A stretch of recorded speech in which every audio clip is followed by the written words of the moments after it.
प्रणाम मित्रों। जय श्री राम। मित्रों, पिछले 2 दिनों हमने थोड़ी सी चर्चा की है भगवान श्री रामलला की प्राण प्रतिष्ठा से संबंधित। कैसे हम एक साधारण से मनुष्य अपने आप को इतना पवित्र बना लेते हैं कि परमात्मा एक पत्थर की मूर्ति में हमारे आह्वान करने से, हमारे निवेदन से अवतरित हो जाते हैं, प्राण प्रतिष्ठित हो जाते हैं और वह पत्थर की मूर्ति जीवंत हो जाती है। उसके पीछे के क्या रहस्य हैं, इस संबंध में मैंने कल आपसे वादा किया था। हम बारी बारी से छोटी छोटी चर्चाएं करेंगे।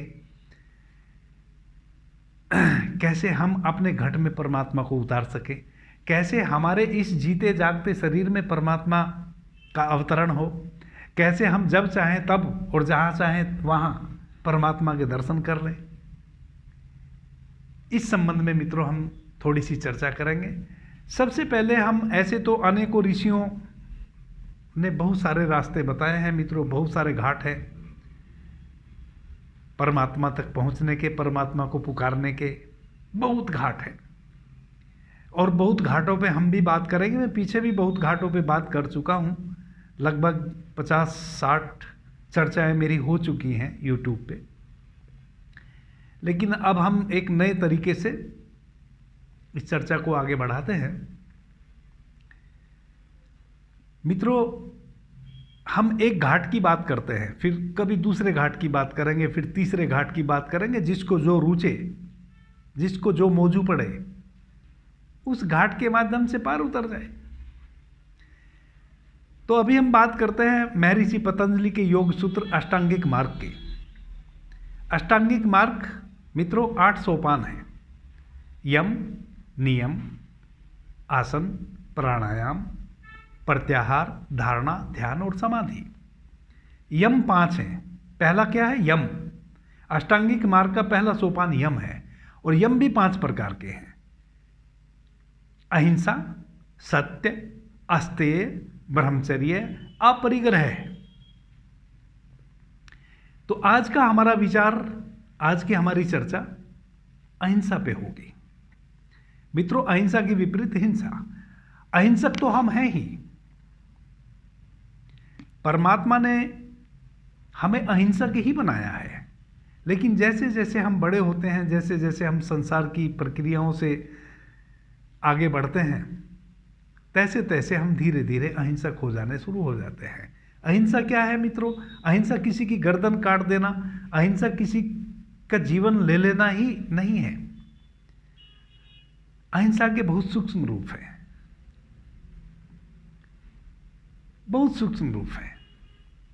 जैसे हम अपने प्रति भी कभी भी अहिंसक नहीं हो पाते हैं। हम अपने प्रति भी हिंसा से ही भरे हुए हैं और दूसरों के प्रति भी हिंसा से भरे हुए हैं। सबसे पहले तो दूसरों के प्रति हिंसा को त्यागो, अहिंसक बनो। फिर अपने प्रति हिंसा को त्यागो, अहिंसक बनो। तो दूसरों के साथ हम क्या हिंसा करते हैं, मोटी मोटी बातें तो आप सभी जानते ही होंगे।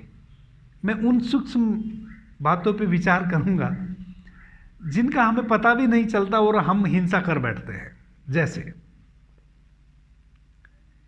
किसी को भी हमारे किसी वचन से, हमारे किसी कर्म से अगर हीनता की भावना उत्पन्न होती है तो हमने हिंसा कर दी। किसी को भी हमारे किसी वचन से, हमारे किसी कर्म से अगर हीनता का भाव उत्पन्न होता है तो हम हिंसा कर चुके, हम अहिंसक नहीं हुए, हमने हिंसा कर दी।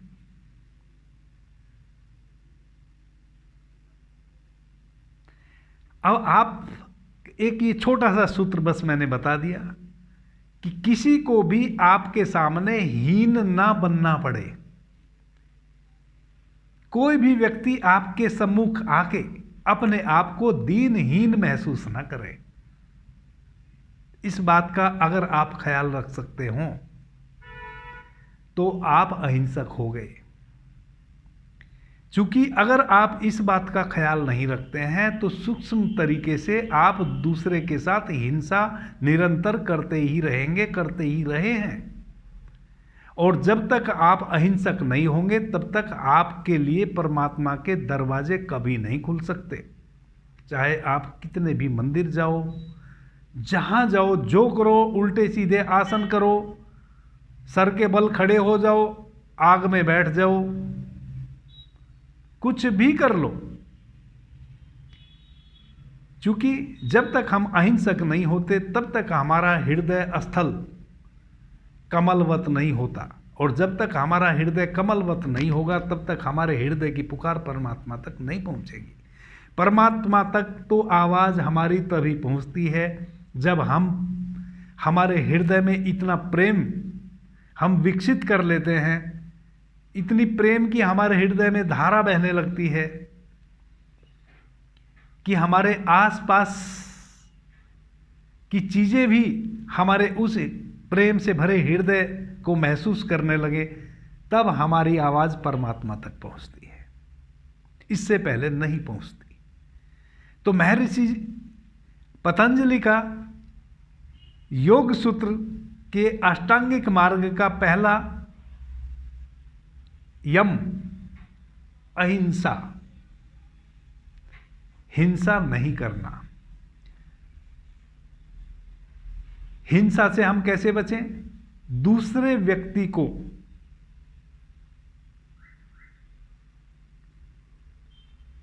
हम हीनता का बोध ना होने दें, एक बात। दूसरी बात,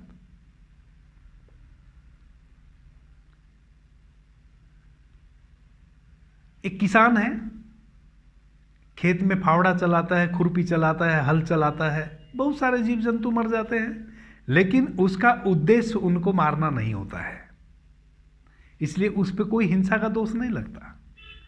तो दूसरा सूत्र क्या है? दूसरा सूत्र यह है कि कभी आपके हृदय में भी हिंसा का भाव ना उठे किसी के प्रति। चूंकि जैसे एक किसान, उसके भीतर किसी जीव जंतु को नुकसान पहुंचाने का कोई भाव नहीं है, लेकिन बहुत सारे जीव जंतुओं की हत्या हो जाती है जब वह खेत की जुताई करता है, निराई गुड़ाई करता है, लेकिन उस पे हिंसा का दोष नहीं लगता, क्योंकि उसका भाव किसी को नुकसान पहुंचाना नहीं है। लेकिन अगर आपके हृदय में वह भाव किसी को नुकसान पहुंचाने का या किसी को नीचा दिखाने का, कष्ट पहुंचाने का जग गया है, भले ही आपने कष्ट पहुंचाया भी ना हो, लेकिन अगर आपके हृदय में जग गया तो भी आप हिंसक हो गए। ये हिंसा का बहुत ही सूक्ष्म रूप है।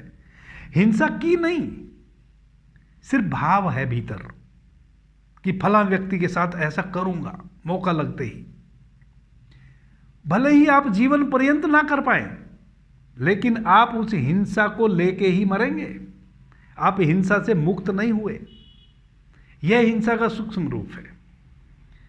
तो जब तक इस सूक्ष्म हिंसा को भी, अच्छा, फिर मैंने ये कहा था कि अपने प्रति हिंसा यही है कि हमने अपने मन में, अपने हृदय में भाव रखा किसी के प्रति हिंसा का, यह हमने स्वयं के प्रति हिंसा करी।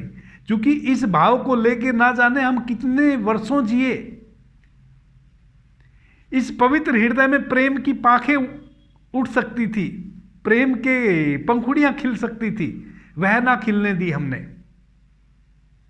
क्योंकि हमने एक हिंसा का भाव लेके हम अपने हृदय में ढोते रहे। अहिंसक नहीं होने दिया स्वयं को, सिर्फ भाव अहिंसा का लिए हुए थे। इस कारण से तो भी हम अहिंसक नहीं हो पाएंगे। और अहिंसक पहला सोपान है, परमात्मा की सीढ़ी का पहला सोपान। कहा ना कि जिसने प्रेम किया उसने पाया। प्रेम कहां से उठता है? हृदय से। हृदय कब पवित्र होगा? जब हम अहिंसक बनेंगे।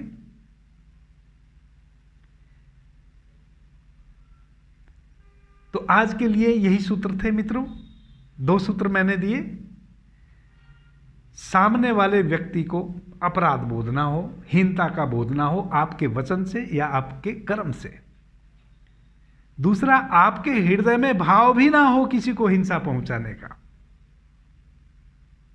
तो ही आप अहिंसक हो पाएंगे। कितना सरल है, कितना सरल है मित्रों।